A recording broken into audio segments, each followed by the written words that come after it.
దేవుడు ఒక హెచ్చరికను మనకు అందిస్తూ ఉన్నాడు అంటే అది మన జీవితానికి మేలైనదే. దేవుడు ఏది కూడా మనుషుల్ని కష్టపెట్టడానికి, శ్రమ పెట్టడానికి ఇష్టపడడు. కానీ ఆయన మనల్ని శ్రమలలో నుండి బయటికి తీసుకుని వచ్చిన తర్వాత, కష్టములో నుండి బయటికి తీసుకుని వచ్చిన తర్వాత నీ ప్రాణము దేనికోసం ఎదురు చూస్తుంది అనేదే దేవుడు చూస్తాడు. ఎందుకంటే దావీదు రాత్రులు ప్రార్థన చేసేటప్పుడు ఆయన కన్నీళ్ళ చేత ఆయన పడకంతా కొట్టుకుపోయేదంట. ఎందుకు ఆయనకి అంత కన్నీరు అంటే, ఇంట్లో కొడుకులు సరిగ్గా లేరు, కొడుకులు తండ్రి మాట వినలేదు, కొడుకులు వావి వరసలు మరిచిపోయి బ్రతుకుతూ ఉన్నారు. దేవునికి భయపడక విచ్చలవిడిగా వారు తిరుగుతూ ఉన్నప్పుడు ఆ కుమారుల యొక్క స్థితిని చూసినప్పుడు రాత్రి సమయంలో దావీదు హృదయం పగిలిపోయి, ఆయన హృదయం బ్రద్దలైపోయి పరుపు కొట్టుకొని పోయే అంటే అంత వేదన చేత కన్నీరు కారుస్తూ ఉండేవాడు ఆయన.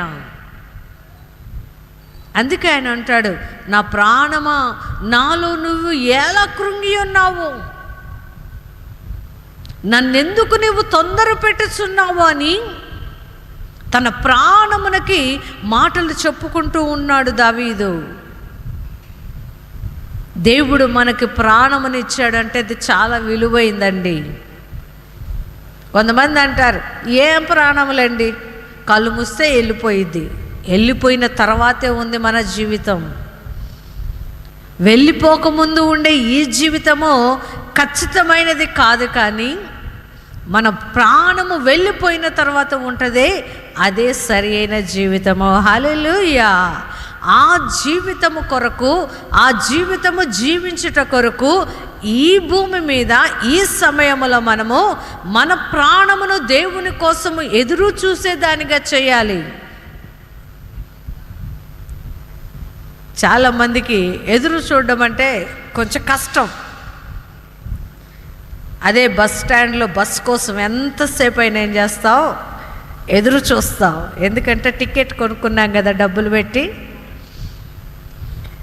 ఆ డబ్బులు లాస్ అయిపోతాయేమో, ఆ టికెట్ వేస్ట్ అయిపోతుందేమో అని బస్సు వచ్చేదాకా ఎదురు చూస్తాం. లేకపోతే ట్రైన్స్ వచ్చేదాకా ఎదురు చూస్తాం. బస్సుల కన్నా ట్రైన్లు ఎక్కువ లేట్ నడుస్తుంటాయి. అవి వచ్చేదాకా ఆయన ఎదురు చూస్తాం. ఎందుకంటే ఆ టికెట్ కొనుక్కున్నాము కాబట్టి. ఈరోజు యేసయ్య కూడా ఆయన ప్రాణముని నీకు టికెట్గా ఇచ్చాడు. ఆయన ప్రాణమును పెట్టి నీకు టికెట్ కొనిచ్చాడు. దేనికంట? పరలోకానికి నీవు రావడానికి. ఆ ప్రాణమునకు విలువ పెట్టి నీకు ఒక టికెట్ ఇచ్చి ఇది ఉంటేనే నువ్వు పరలోకానికి వస్తావని యేసయ్య ఇచ్చినప్పుడు దానిని మనం ఏం చేయాలంట? భద్రంగా దాచుకోవాలంట. హల్లెలూయా. ప్రాణమును గురించి చాలామంది చాలా తక్కువగా మాట్లాడుతూ ఉంటారు. ఏముందిలేండి, కళ్ళు మూస్తే పోయే ప్రాణం, మట్టిలో కలిసిపోయే ప్రాణం, మట్టిలో కలిసిపోయే దేహం అని ఇలా ఏం చేస్తారు? ప్రాణమును గురించి చాలా తక్కువ చేసి మాట్లాడుతూ ఉంటారు. ఆ ప్రాణమును ఇవ్వడానికైనా తీసుకోవడానికైనా నీ ప్రాణము విలువైనదిగా ఉండాలి. హల్లెలూయా. విలువ లేనిదనుకోండి పాతాళంలో పడేస్తారు. మనమైనా అంతే. కిచెన్లో మార్కెట్ నుండి కూరగాయలు తీసుకొచ్చారనుకోండి పురుషులు, స్త్రీలు ఏం చేస్తారు? ఆ కూరగాయలన్నిటినీ చూస్తూ ఉంటారు. దీనిలో ఏమైనా పుచ్చిపోయినవి ఉంటాయా, లేకపోతే కూరగాయలకి ఏమన్నా రంధ్రాలు ఉన్నాయా అని మంచి మంచివి తీసి దాచి ఫ్రిడ్జ్లో పెడతారు. పాడైపోయినవి తీసుకొని ఏం చేస్తారు? డస్ట్బిన్లో పడేస్తారు. ఎందుకంటే అవి తింటే మన ప్రాణానికి హాని. కాబట్టి ఈ భూమి మీద మనము ఉన్నప్పుడు లోక సంబంధమైన వాటికి జోలికి పోకుండా, లోక సంబంధమైన పాపాల జోలికి పోకుండా, మన ప్రాణానికి హాని కలిగించే వాటి జోలికి పోకుండా మనము ఉంటే మన ప్రాణము దేవునికి విలువైనదే. హల్లెలూయా. అలాంటి విలువైన ప్రాణము దేవునికి ఆయన ప్రాణము దేవునికి చాలా విలువైనది. రాజుల మొదటి గ్రంథము 19వ అధ్యాయము 4వ వచనాన్ని చదువుకుందాం.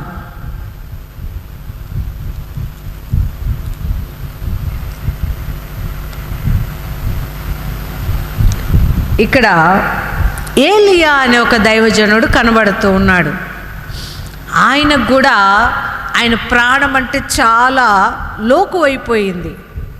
ఎందుకు లోకువైపోయింది అంటే, యెజబెలు ఆయనను చంపాలనుకున్నప్పుడు ఆయనకు ప్రాణ భయం వచ్చేసిందంట. అంటే ఈ యెజబెలు చేతిలో పడితే ఎలా అయినా నన్ను చంపేసిద్ది, ఎలా అయినా నన్ను బ్రతకనివ్వదు, ఆమె నన్ను చంపకుండా విడిచిపెట్టదు అని దేవునితో మాట్లాడుతూ ఉన్నాడు ఆయన. ఇంకా చాలయ్యా, నేను బ్రతికిన బ్రతుకు చాలు, ఇంకా నాకొద్దు ఈ ప్రాణము, తీసేయి అని దేవునికి చెప్తున్నాడు ఈయన. ఎందుకు చెప్తున్నాడు అంటే, ఈయన 450 మంది బయలు దేవతను ఆరాధించే ప్రవక్తల్ని చంపించేస్తాడు. ఈయనే చంపుతాడు. చాలా రోషము కలిగిన వాడు. ప్రాణం అంటే ఆశ లేదు, కానీ ఆయనకు ఉన్న ఒక ఆలోచన ఏమిటంటే, ఒక స్త్రీ చేతిలో నేను చచ్చిపోవాలా,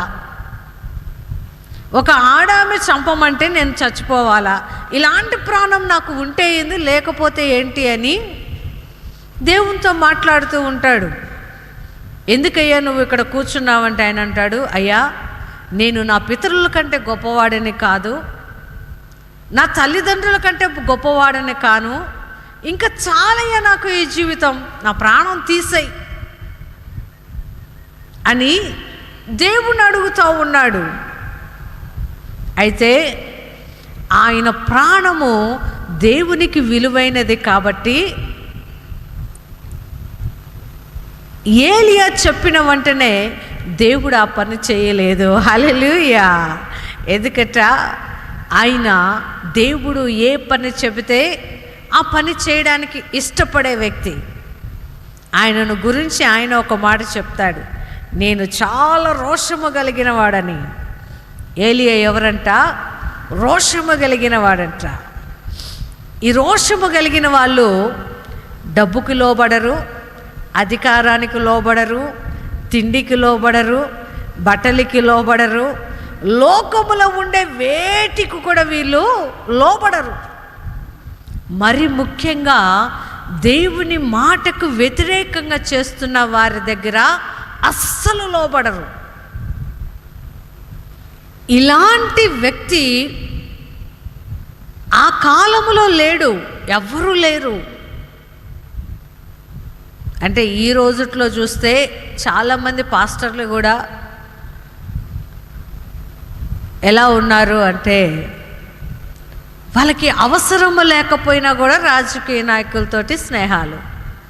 అసలు వాళ్ళతో మనం స్నేహం చేస్తున్నాము అంటేనే మనం 50% చచ్చిపోయినట్టు లెక్క.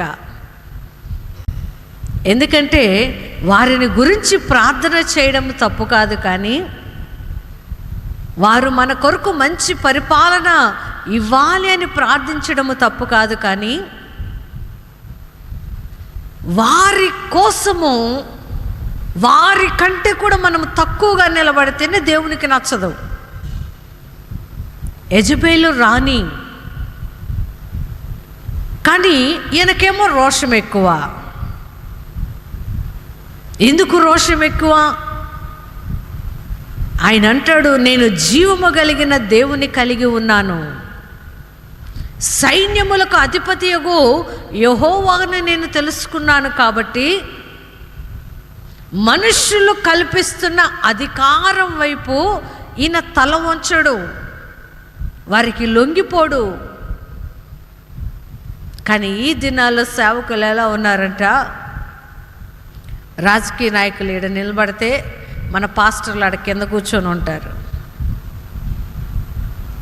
రాజకీయ నాయకులు ప్రసంగాలు చేస్తూ ఉంటే వాక్యము బోధించవలసిన వీళ్ళు అన్యులతోటి బోధించుకుంటూ ఉంటారు.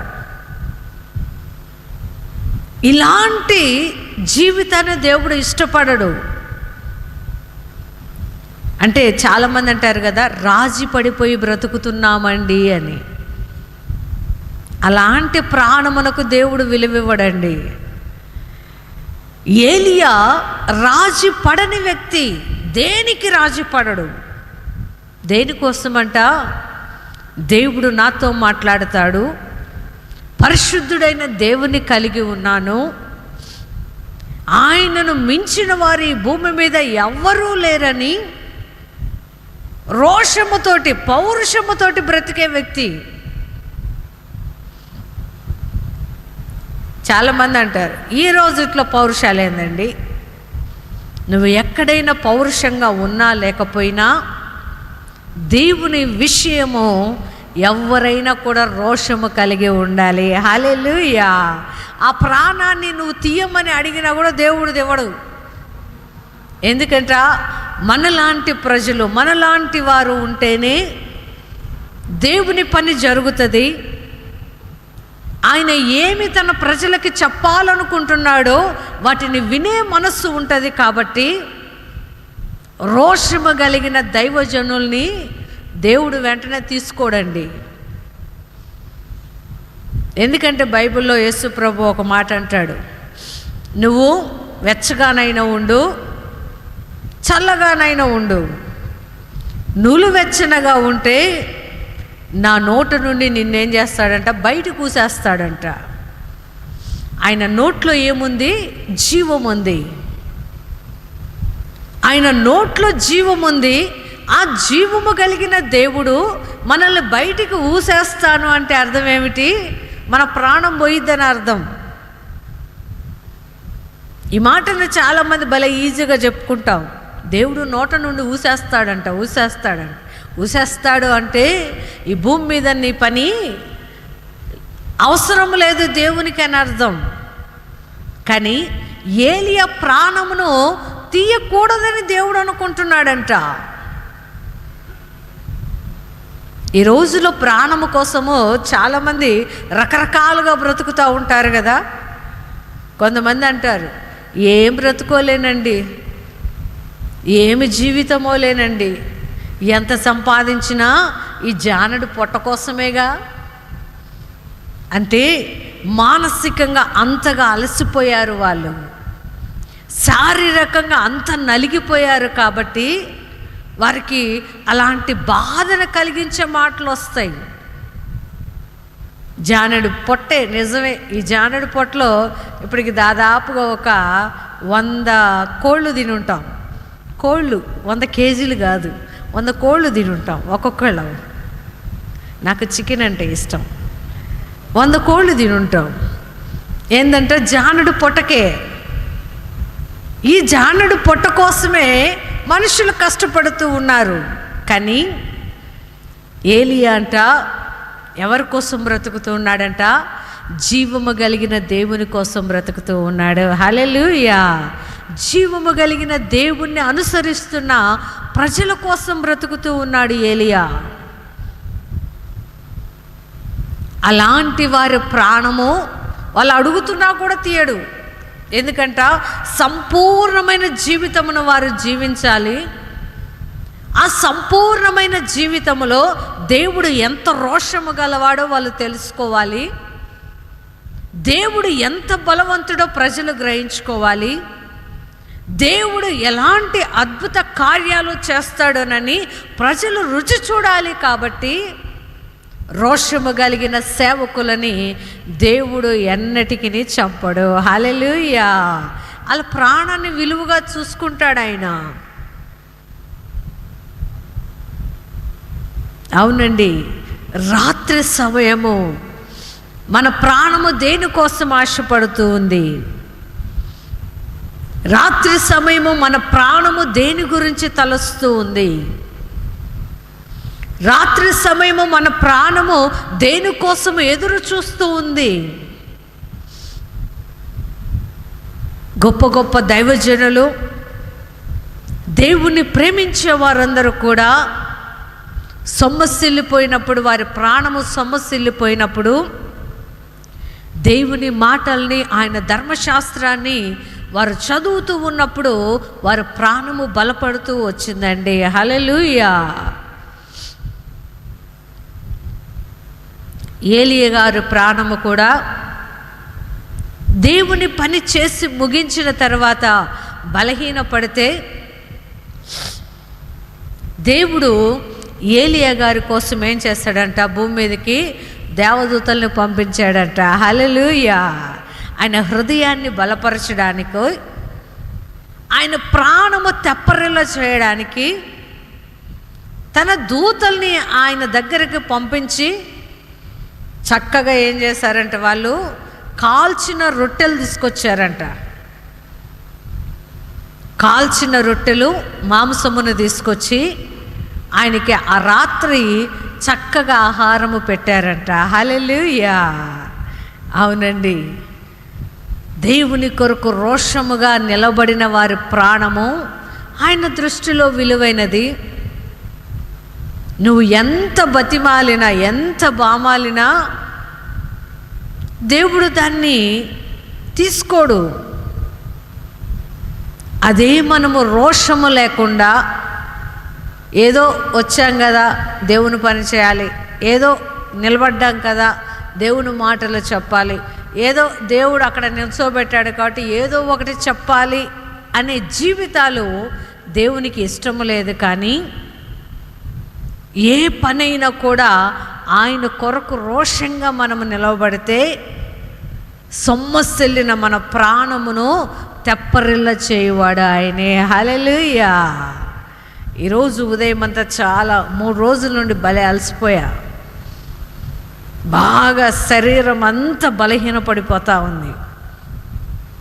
అనుకున్నా, ప్రభువా రాత్రి నిలబడగలుగుతానా లేదా, రాత్రిలో అంతసేపు ఉండగలుగుతానా లేదా అంటే యేసు ప్రభువు వాక్యము ద్వారా నాతో మాట్లాడిన మాట అదే, నీకు బలమును దయచేవాడను నేనే. హల్లెలూయా. ఆ మాటను వినిన తర్వాత నాకు కాస్త ధైర్యం వచ్చింది.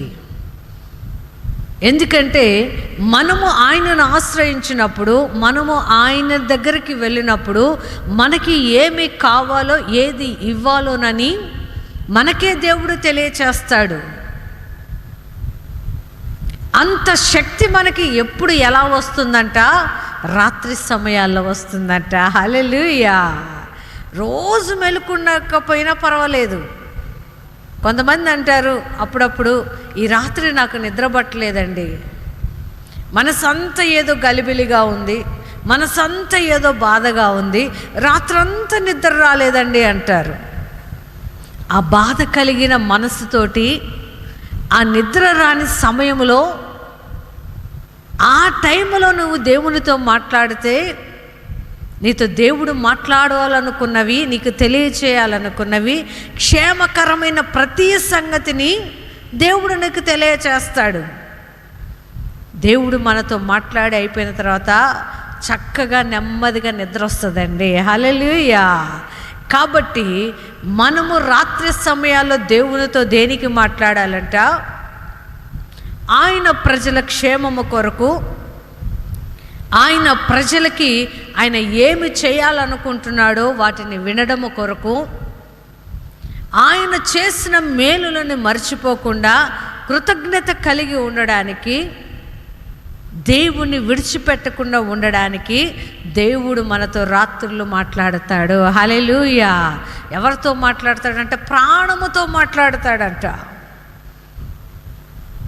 ఆ ప్రాణమును కొంతమంది ఏమో తినడానికి, తాగడానికి ధనవంతుల్లాగా ఉపయోగిస్తే, కొంతమంది ఏమో నా ప్రాణము నువ్వు తీసుకో, ఇంకా నాకు చాలు అంటే దేవుడు అన్నాడు, లేదు లేదు లేదు, నీ ప్రాణం నాకు ఇంకా కావాలి, ఇంకా దాంతో పని ఉంది. కాబట్టి సంపూర్ణంగా ఆయన పని జరిగించుకునేంత వరకు కూడా ఆయన ప్రాణమును తీయడు.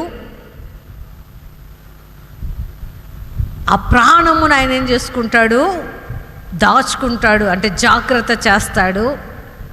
లేదు లేదు నా ప్రాణం పోగొట్టుకోకుండా నేను ఉండాలి అని మన తలంపుల్లో మన ఆలోచనలతో మనము ఆలోచిస్తే మన ప్రాణమును పోగొట్టుకుంటాం.